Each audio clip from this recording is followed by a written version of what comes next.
they trade. Dug the mines and built the workshops, endless miles of railroad laid. Now we stand outcast and starving, it's the wonders we have made. But the union makes us strong. Solidarity forever. Solidarity forever.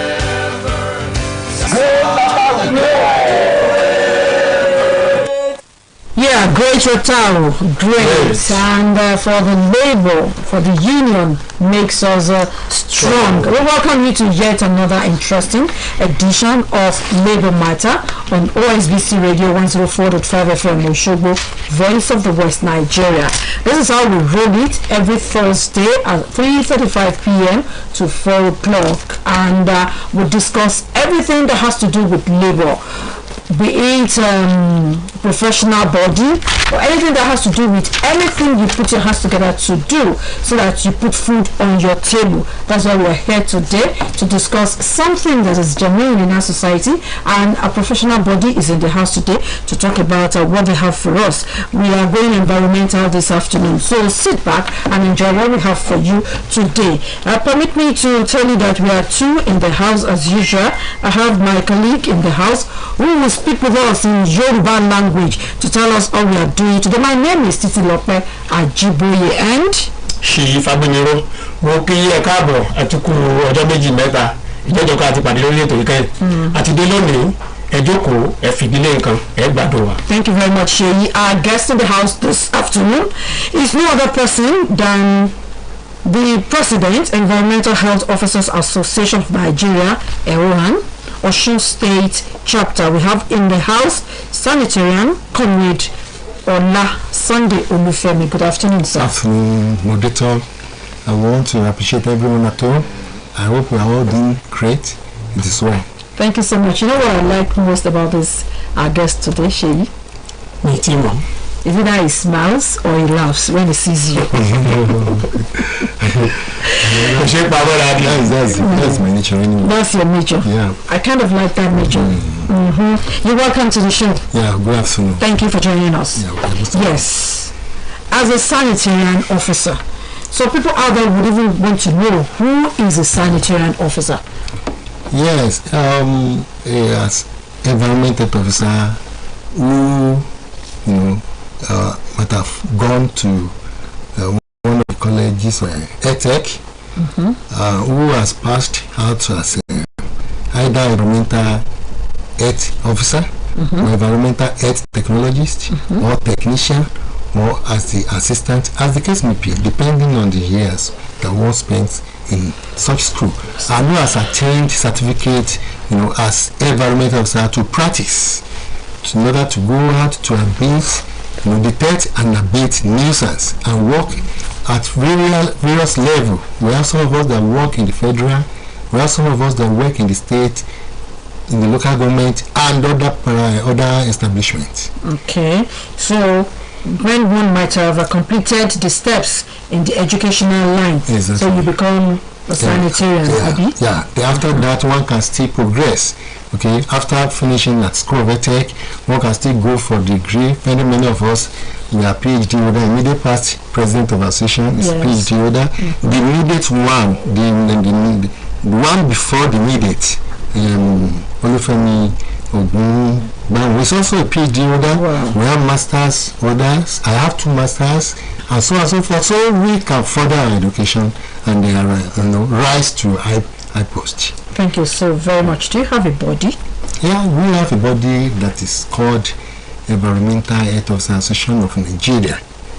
Ours here is Osun State Chapter. We have it at the federal level. Okay, we have it at the local government level. We have it at the state level. In Osun here, okay, like we said, EOHAN, Environmental Association of Nigeria, Osun State Chapter. So I am the president. We have further school members. We have the deputy president who is here with us in the studio. We have the vice representing. Are you functioning? Serious functioning. In what way? Because what we are doing here is to invite you down, so you can tell us how far you have gone in taking care of your members, especially in the welfare area, not just giving them something at the end of the year or whatever, but how far have you gone, making sure that all environmental officers under you are being taken care of. Yeah, let me start by saying that it's not peculiar to Osun State alone. Okay, the level of our ability, level of our functionality is second to none. Maybe that is why we have even the NSC president in Nigeria, Ayuba Waba, is an environmental officer. I don't know, maybe you are aware of that. He's an environmental officer like me. He was once the president of Medical and Health Workers Union. He was once the secretary of N1 National when my boss, late Dr. Biodun Bangboye, was the national president then. This Ayuba Waba was the secretary then, and he rose to the position of NSC president in Nigeria today. Then presently we have the Noge national president, Tuji Habali, is also an environmental officer. So that's to tell us that going by our antecedents, okay, in view of our performance, in everywhere we find ourselves as environmental officer, we can rise to the peak. Okay, that's why we have those important two figures that are coordinating the affairs at the national level, NSC president and the Noge president, Nigeria. Here in Osun, yes, we want to thank God for how far he has led us.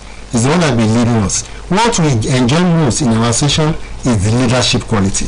Since the inception of Osun, as far back as 1990, we've been having very, very coordinated and proactive ESCO, headed by very energetic and rugged and amiable presidents. And that is why we have it so good.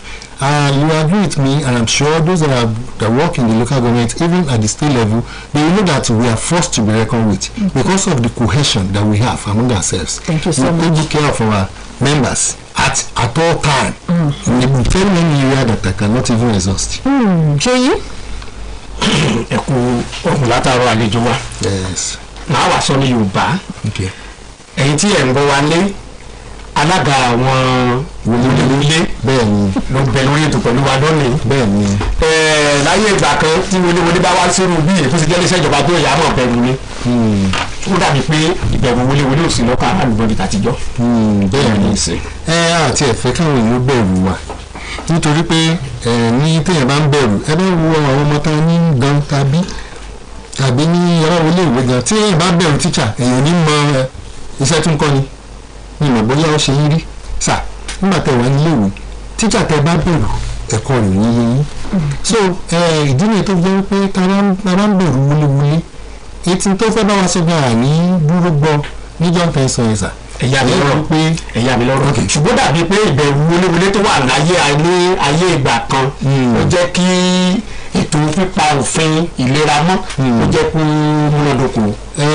mo lè gbà pé ó rí bẹ́ẹ̀ màá dẹ̀ tún gbà pé kò rí bẹ́ẹ̀ ó lè rí bẹ́ẹ̀ nítorí pé nígbà yẹn ẹ̀ rí i pé gbogbo ìgbà yẹn àwọn olóṣèlú bíi kí wọ́n máa lo wọléwọlé kí wọ́n máa bẹ́ sí àwọn opposition bíi kí wọ́n bẹ́ sí àwọn aráàlú so ọlọ́pàá ò fi bẹ́ẹ̀ pọ̀ sójà ò fi bẹ́ẹ̀ pọ̀ àwa náà ni wọ́n ní lọ nígbà yẹn láyé àwọn bàbá wa wọléwọlé nígbà yẹn ṣùgbọ́n ohun tí a fi dá wọléwọlé lẹ̀ ó ní ìmọ́tótó àyíká ṣé lóòótọ́ àti lòdò ẹni tí ó bá rí wọléwọlé tó sá lọ tó sá wọgbó ó ti ṣe fẹ́ gbọ́n tí wọléwọlé máa sọ láti tún àyíká rẹ̀ ṣe àwa gbọ́ òfẹ́ kí èèyàn sá fún wa mọ́ èèyàn ní wá èèyàn lára bíi tiwa bí ẹ̀yin tó kù náà ni wá afẹ́kẹ́ tẹ́tí gbọ́n tẹ́ ń sọ nínú ìwádìí a rí wípé nǹkan pè ní global best practice ó ní pé kéèyàn tẹ́tí gbọ́ health promotion ni wọ́n pè nígbà bá tẹ́tí gbọ́ ọ̀rọ̀ yẹn kò ní òun gbọ́gbọ́ fún ẹ ti mẹ̀tọ́ á dẹ̀ máa ṣe kò dẹ̀ ní síbẹ̀rù ìwé làbọ̀ máa bẹ̀rù pé wọlé ń bọ̀ tó bá ṣe tó tọ́ tó yẹ. tó bá rí bẹ́ẹ̀ comrade ọ̀la Sunday Olúfẹ́mi ní àlejò wa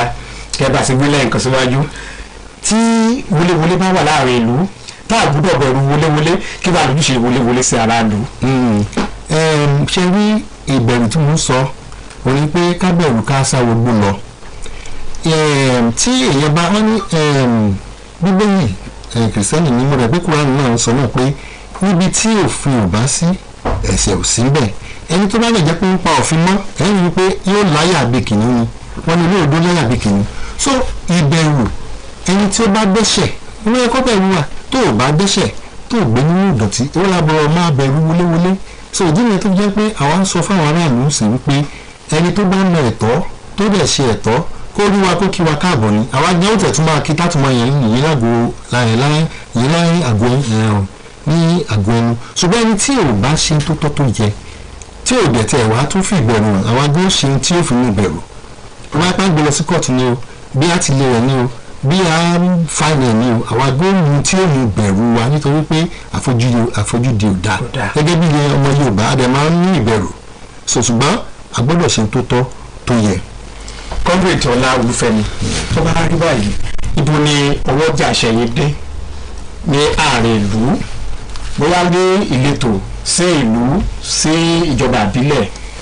Yes, gẹ́gẹ́ bí mo ṣe sọ a wà ní federal ní ìpínlẹ̀ Ọ̀ṣun bí a wà ní state láwọn ministries bíi mẹ́rin kan àtàwọn agencies a wà ní local government yẹn lápọ̀ sí jù àwa là ń wọṣọ tá a máa ń wọ aṣọ tá a máa ń jáde tá a máa ń tán pè ní wọléwọlé aṣọ funfun àti brown a dẹ̀ rí wípé iṣẹ́ wa ní láti lọ sí ojúlé dójúlé kò sí nítàlíwọ̀ láti aago 6 òwúrọ̀ títí di aago 6 ìrọ̀lẹ́ àti ní gbogbo àkókò tí ó bá yẹ láti rí wípé àlàáfíà ní gbogbo aráàlú wà bó tiẹ̀ ló fẹ́ parẹ́ gan àwọn gan nígbà torí slogan wa gan ni wípé the health of one man is the health of all sanita tún ẹ̀ pé àlàáfíà nìkan àlàáfíà gbogbo òru ni so tí wọn gan bá tẹ̀ ní wọn fẹ́ ṣe ẹlẹ́ṣẹ̀ gan àwọn gan ò nígbà nítorí pé kò sí bó ṣe fẹ́ kan porí ajá tà ní porí kòkó tá a fi ṣe a ní fẹ́ kó o ṣe àkóbá fún àwọn aráàlú so fún bí yẹn iṣẹ́ wa ní láti lọ ní ojúlójúlé ọ́fíìsì ní o iléeṣẹ́ ìjọba ní o iléeṣẹ́ báǹkì ní o agbára wà tí agbára òfin Nàìjíríà tó gbé wọ̀ wá wípé a gbọ́dọ̀ lọ gbogbo ilé láti rí pé àwọn èèyàn ń ṣe ìmọ́tótó àyíká ìmọ́tótó ara pàápàá jùlọ àyíká láti rí pé a ṣe jàmbá fún àwọn aráàlú. Thank you so much, Sheyi, and I want to thank you to our guest, Sanitarian Comrade Olasunday Olufemi. If you are just joining us, this is Labour Matter on OSBC Radio 104.5 FM Osogbo, Voice of the West. We'll go to the other section of the studio, so listen to what we have for us there. Come on. Sanitarian Ọmọdóyè Adélánkẹ́ Kristana láti ìjọba ìbílẹ̀ Ọlọ́ndà local government Ìkọ̀nù. Àwọn ẹ̀wọ̀n àwa wọ́n ń ṣe dáadáa, àwọn union leaders wa wọ́n ń ṣe dáadáa. In fact lẹ́nu ọjọ́ mẹ́ta yìí wọ́n bá wa parí ilé ẹgbẹ́ wa tó wà ní Àbàkú, wọ́n ra mọ́tò fún ẹgbẹ́. Then àwọn èèyàn wa tí ò ríṣẹ́ àwọn yẹn ló ń pè ní Oakley technical committee Oakley technical wọ́n ń ṣe dáadáa pẹ̀lú wọn. Wọ́n bá ìjọba tó lọ wọ́n bá wọn sọ̀rọ̀ lórí wọn láti gbà wọ́n síṣẹ́ fully but kíní yẹn ò yanjú tí àwọn ìjọba yẹn fi lọ a dẹ̀ ní lọ́kàn pé wọ́n tún máa bá wa ṣe láṣeyọrí ní ìjọba tó wà ní báyìí. Orúkọ tèmi ni Sanitarian Adékúnlé Eunice Olúwaṣayọ̀. As by EWOAN Environmental Health Officers Association of Nigeria ní Ọ̀ṣun State ní ẹ̀ka ti Ọ̀ṣun wọ́n ń ṣe dáadáa ọ̀gá wa kí ọ̀gá wa Sanitarian Fẹ́mi Elder Fẹ́mi Ọlá wọ́n ń ṣe dáadáa kò ìpẹ́ tó débẹ̀ wọ́n gba ipò president association wa ní Ọ̀ṣun lọ́wọ́ our emeritus Sanitarian Akínwùmí lágbà tán àwọn Sanitarian Akínwùmí náà ṣe dáadáa ṣùgbọ́n nígbà tí Sanitarian Fẹ́mi Ọlá tún gbà àwọn náà tún tẹ̀síwájú nínú gbogbo dáadáa tó ń ṣe fún àpẹẹrẹ ilé ẹgbẹ́ wa wọ́n ra mọ́tò oríṣiríṣi nǹkan náà ti ṣe ní àsìkò tán débẹ̀ yàtọ̀ sí yẹn àwọn kan wà tó wá láti dìpátímẹ́ǹtì kan sí ọ̀dọ̀ wa ní environmental health department that's west wọ́n ṣe induction fún wọn wọ́n jẹ́ kán mọ̀ nípa iṣẹ́ wa wọ́n ń gbé oríṣiríṣi ètò kalẹ̀ tó ń wúwa lórí tí a fi mọ iṣẹ́ ìsíwájú àti síwájú sí. Thank you so much for what you brought to us from the streets. Let me call it from the streets and from members. I want to put it to you, sir, guest Sanitarian Olasunday Olufemi. What your members have said about you and your ESCO? Is it that you have you asked them to say that, or you bribed them? I don't even know when you people went there. In fact, I don't even know that you intervene any one of these officers. And naturally, the truth is always constant. They have said what is true, okay? And I want to appreciate the two of them, the duo of Omogoye and Eunice Adekunle. I know all of them from, individually, and that is the quality of leaders we are having in Osun State. We know ourselves, and the concern of every EHO, that is environment officer, is my concern as a leader, is the concern of our leadership, and it's concern everyone. So we are concerned with the progress of individuals, and like one of them said, recently we had induction program, okay, for those that have been drafted from other departments in the local government and the ministries, the agencies, to our department, because some of them have actually gone for on course underneath, okay, in training program, and after finishing for 4 or 2 years or 3 years, we now absorb them into our fold. So we did that very recent. Like one of them said, to mark 100 days service, we purchased a Sienna bus that we are using presently. Okay, the other activities we also sponsor ourselves, self-sponsored training on regular basis, and on quarterly basis we go to some towns and villages to have zonal sanitation, because we are not so many. Our number are dwindled. We have dwindling number, and the state, the towns, villages, they have exploded. We so have so many buildings, so many structures, but incidentally, ironically, in the opposite side, we have little number of EHOs working in the local government service. I want to believe that the government is working. Okay, because I was about asking question in that line, that you know, a lot of your superiors have resigned, a lot maybe through the age or years of service and things like that, and you have been clamoring for this for long. What's the effort that you have made now with the new government? Sincerely, you mentioned my seniors, my superiors, my bosses, okay, under the leadership of Pastor A.I.F. Oyewole and the assistant of in person of Prince Femi Lanipepo. They're actually working, you know, in cohesion with us, in collaboration with us, to ensure that we lay it on the mind of the government to employ more energetic officers, because very many of us will soon go home. Like I speak with you, I have less than 3 years to spend service. I am sure in the next 3 years, more than 100 of us might have gone for good by God's grace. So we actually need, and we have these officers that are presently on grant on a stipend, little stipend. We call them Oakley Technica. We can also call them Oakley Marshal. They work with us because they are not known to the law. There is a extent by which they can work as a environment officer. So we want to employ that in the government of the day, that actually we have actually put the case of these young officers to their table, and they have promised us we should allow them to settle down. We can understand it just taking the baton of the leadership of the state. So he has to settle down. I mean, the governor has to settle down, and then know the way and manner he can come in to assist us in employing these officers that are in our local government and the state level working under us. Thank you so much. Bàbá gbọ́dọ̀ ṣe ń sọ àárọ̀pọ̀ ọmọ ìbò ní kí ni ìbáṣepọ̀ yín láàrin ẹ̀yin olóyè ẹgbẹ́ àti àwọn ìgbìmọ̀ pẹ̀lú àwọn ọmọ ẹgbẹ́ yín? Yes, bí mo ti Ọlọ́run fún mi ní ọ̀fẹ́ láti ṣe akọ̀wé ẹgbẹ́ fún ọdún 7 péré. Yes, kó tó pé mo wá débẹ̀, so ó jẹ́ kíkiní yẹn ó yé mi dáadáa. Àwọn tá a tún jọ ń ṣe náà tó ṣe akápò ẹgbẹ́ náà fọdún 7 yìí náà, òun náà ni Ọlọ́run tún yóò ṣe ìgbákejì mi àti bẹ́ẹ̀ lọ. So ó jẹ́ kí continuity yẹn ó rọrùn fún wa. Bá a ṣe bá a náà ni ẹnìkan sọ bẹ́ẹ̀ náà tó gbé kìnìún yẹn fún wa, ó ṣe dáadáa. Bí wọ́n á mọ̀ pé Dr. Akínwùmí Tèmítọ́pẹ́ bí wọ́n ṣe dáadáa ní ọdún 7 tí wọ́n ṣe yẹn, àdẹ̀tẹ̀ tún gbọ́dọ̀ ṣe tó tún máa tún kéré sí yẹn. So ó jẹ́ káwa gan rí i pé iṣẹ́ takuntakun wà fún wa. Ọlọ́gbẹ́ fún wa ṣe, torí pé àwọn èèyàn mọ̀ pa àlè ṣe náà fi fún wa síbẹ̀. Òun ò dẹ̀ padà lẹ́yìn wa.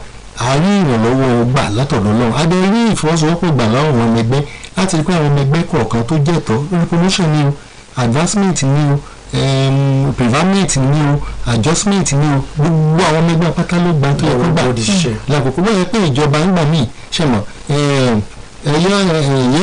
adìyẹ fẹ́ ìjọba kún ẹ̀rí pé bí ọdún 4 láti bí ọdún 12 sẹ́yìn, bí ọdún 4 ni wọ́n ń ṣe promotion fún wa, tó jẹ́ pé ó jọ bí wọ́n fi ṣòṣèlú, kò dùn mọ́ wa ní gẹ́gẹ́ bí olódò òṣìṣẹ́. Ṣùgbọ́n kí la fẹ́ ṣe àákàrà àwọn ìjọba wa kò yẹ kó jẹ́ pé ọdún 4 ní máa ṣe promotion fún wa. À ń sọ̀rọ̀ afẹ́fẹ́ sìn torí bí wọ́n fi ṣòṣèlú ni ẹni tó bá ti dín nǹkan ọdún kọ̀ọ̀kan ká máa fún ọdún ẹni tó kọ́ ọdún méjì ẹni tó jẹ́ ọdún mẹ́ta ẹni tó kọ́ ọdún mẹ́rin lórí lẹ́bù tó bá kọ́ wà ká máa fún aláǹkó tó bá yẹ àyè dákẹ́ ṣùgbọ́n ṣe wọn pé òṣìṣẹ́ ìjọba fẹ̀rẹ̀ sọ́fà ni ó níbi tí alágbára mọ́ pápá jùlọ lẹ́yìn òṣèlú yìí tẹ́ ẹ bá sọ̀rọ̀ jù wọ́n ní ti di antipati. àdúgbò lọ́wọ́ náà ẹ jẹ́ ká fi ojú kan wò ó training ẹ̀yẹ ìkẹ́kọ̀ọ́ àti ẹ̀rọ àtìgbàdégbà ǹjẹ́ báwo ni ṣe é. lóòrèkóòrè ni a dẹ̀ ń sọ fáwọn ọmọ ẹgbẹ́ wa mo sọ́nà lẹ́ẹ̀kan tábà ti parí school of health a tún lọ ṣe course míì a lọ ṣe degree a lọ ṣe phd dédédé rí professor a ní professor láàrin wa so lóòrèkóòrè la máa wá fún wa náà dẹ̀ máa ń ṣe training fún wa tá a fi owó àwa ara wa tá a fi sponsor ara wa so wa àdákẹ́ lórí iṣẹ́ yìí láti rí pé à ń gba ìmọ̀ à ń gba òye iṣẹ́ wa lóòrèkóòrè ẹ̀ rí pé bẹ́ẹ̀ bá ṣe lọ nìyẹn máa ń sọ̀pọ̀ ẹ̀ ọ̀làjú ládẹ wà pé kọ̀ǹpútà ìjìnlẹ̀ wá sí bí òye nǹkan nígbà tó ti yọ àtúpọ̀ ọmọgbẹ́jọ àtúsọ fún wọn. ẹ ṣeun títí. We want to thank you so very much, our guest on today's show on Labour Matter, Sanitarian Comrade Olasunde Olufemi, the President, Environmental Health Officers Association of Nigeria, Ehwan, Osun State Chapter. Thank you so very much for coming on the show today. Thank you. I have a lot of questions for you, but because time will not permit us, but we hope to bring you over again some other time. So, your parting shots, advice for people at home and members of Ehwan. Yeah, members of Ehwan will be enjoying your support. Your support has been numerous and massive. Please continually support us, and we promise we won't let you down.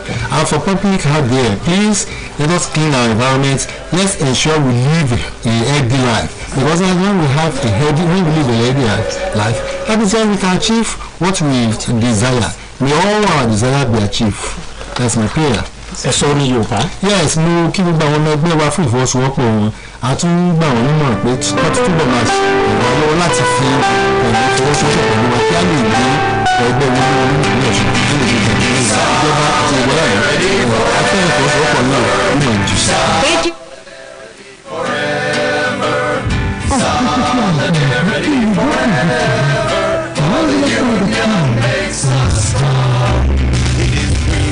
The prairies built the cities where they trade, dug the mines and built the workshops, endless miles of railroad laid. Now we stand outcast and starving, it's the wonders we have made, but the union makes us strong.